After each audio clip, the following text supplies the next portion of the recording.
And then we're going to pull and extract his neck for a series of a couple.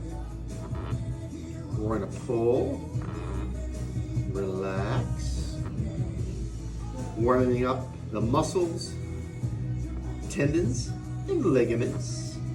And then once I feel Doug is ready, I'm going to give him an impulse like that.